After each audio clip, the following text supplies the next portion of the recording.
Hey, my friends, Grant Davis here with GDI Insurance Agency. Got the light going on me like the sun. Looks like you're looking into the sun. This is a little bizarre here for me.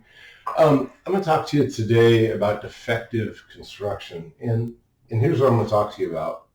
So currently, right at this moment, I am representing an actor in Hollywood, investor, also builder, and such, and he's given me permission to say a little bit about him. His house was built improperly; it had to be torn out. Just a big freaking mess, right? And so I have been retained, and I'm working with his attorneys. And the reason I work with his attorneys is one, I'm an expert witness on contractual transfers, indemnity, hold harmless clause, and additional insured forms, which is a lot more than it sounds like. It's a bunch. I just today I wanted to just share something with you. There's a whole book. It's called Insurance for Defective Construction. The whole book. Look, I mean, it's a book. It's got some stuff in it, and I'm going to tell you, I've been doing this for 40 years. I I could have written this book as the basics of defective, the basics of defective construction. So I went ahead and I have things online too. And so I went ahead and give me a second. I'm not a computer guy. I'm an insurance guy, like I keep saying. So if you give me just a second, I'm gonna pull this over and make it a little bit bigger. This is a whole presentation on construction risk management. Whole presentation.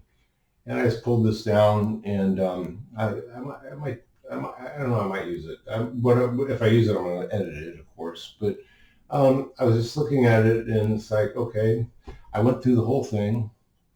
And if you're looking to do this, you're looking, okay, risk management, construction risk management. If you're looking to do this, or you're worried about defective construction, there's another book over here called the Additional Insured Book and Glossary of Terms and Blueprints and stuff. And you wonder even why I keep them around.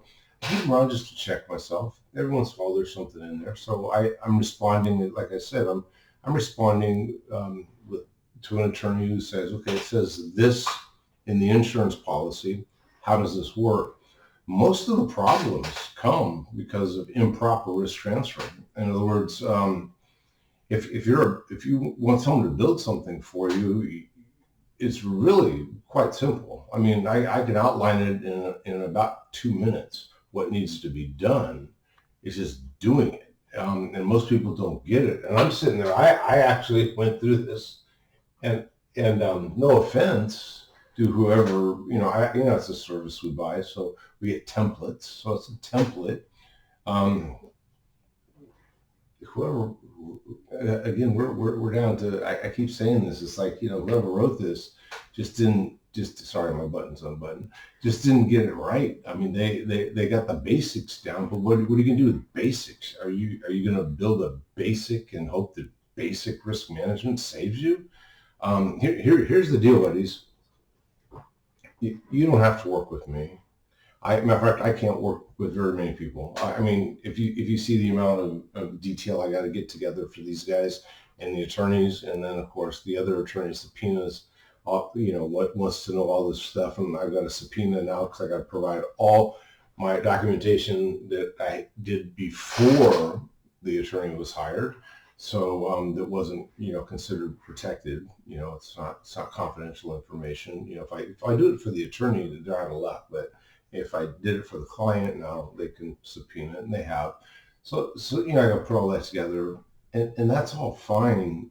But did you know that doing something like following some of these basic things will get you in trouble? You just end up in the same place as this poor client of mine.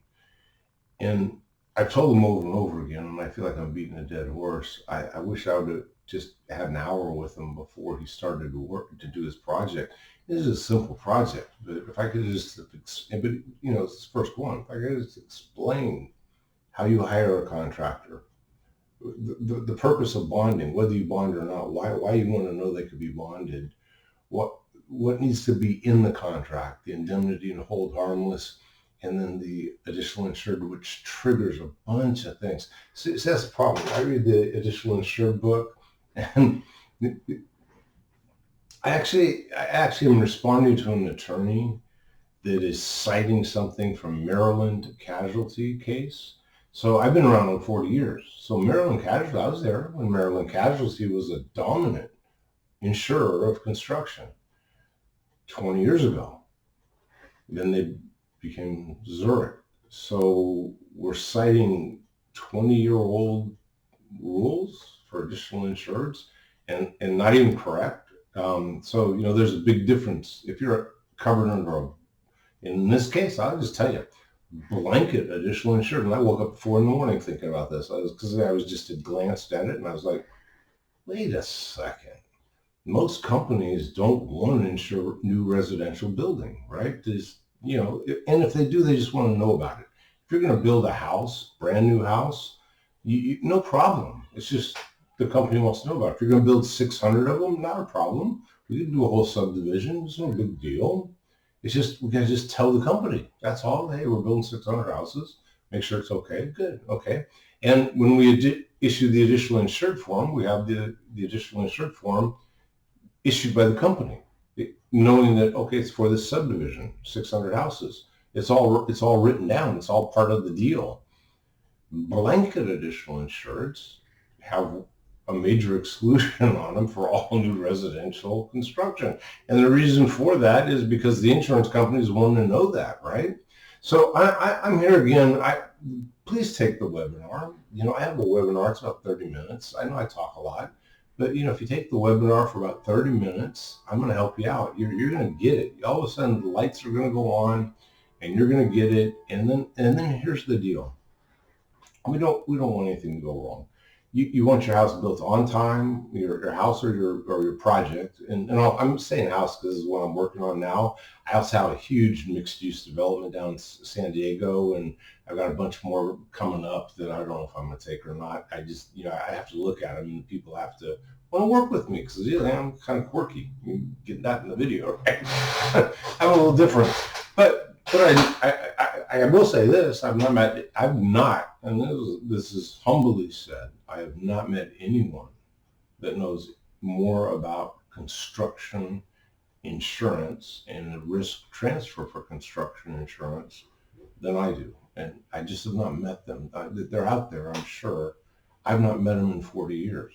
I've not met the attorney that knows more than I do either.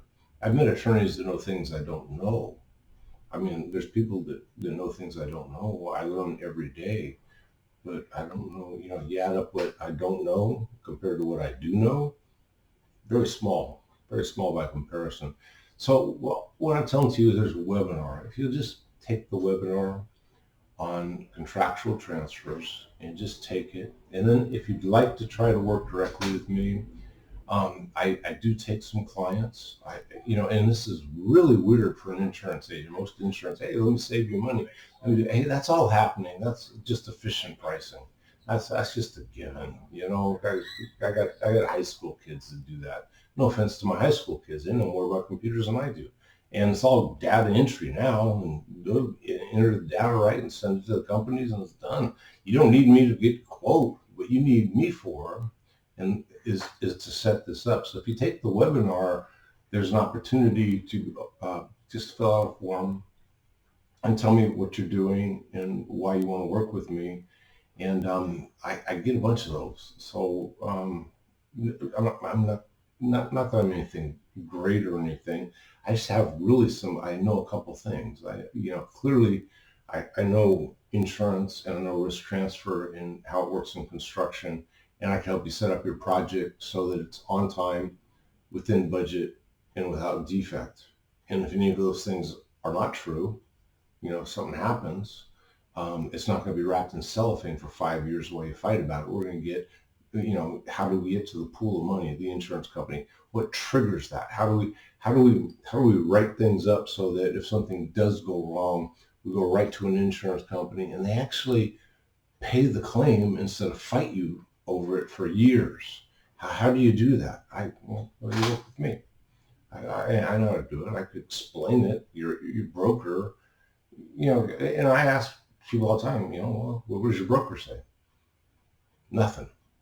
Crickets. And if you have a claim, what does your broker say? Ooh, nothing. See, this is one of my clients having a claim, and I got hired by their actual law firm to say, hey, here we go. Help us out. We don't understand this and that, and I'm helping them out. So please take the webinar. It's right on the thing. It's easy. Just take the webinar. At the end of the webinar, click the button. If you'd like to try to work, you don't have to. Maybe you get enough out of it. But if you'd like someone like me to handle your stuff so you don't have those problems, that's what I do. Insurance is a backstop. It's like playing baseball. Are you playing at the backstop or are you playing on the field? See, I'm on the field. Insurance is the least important thing that I do. It's just a given. Kids do insurance anymore. No offense to kids, youngsters, I call them. They do the insurance anymore. I'm on the field playing the game. I'm going to make sure everything's going good. And if something does go wrong, we do have the backstop. But it's not the game. It's the backstop. It's what catches the foul balls. Let's try to make that not happen. That's the key. By the way, nobody hires a contractor the right way anymore. No, I talk to people, and so I have not met anybody, unless they heard it from me, that understands how to pick and choose a contractor. How do you pick and choose a contractor to make sure you're on time, within budget, and without defect? Those three things. To make sure you're likely to do that, how do you pick a contractor? Take the webinar. Yeah, I'm just telling you. I'm going to tell you. Hey, I'm going to turn this thing off. Love and peace, and I hope you have a great day, and I hope your projects all work out. And I hope I get to work on some of them. And I will. I'll work on some of you guys. Will see this. I'll work on your projects, and thank you for that. And I wish I could do more. I have to pass on a lot of really good projects these days. Thanks.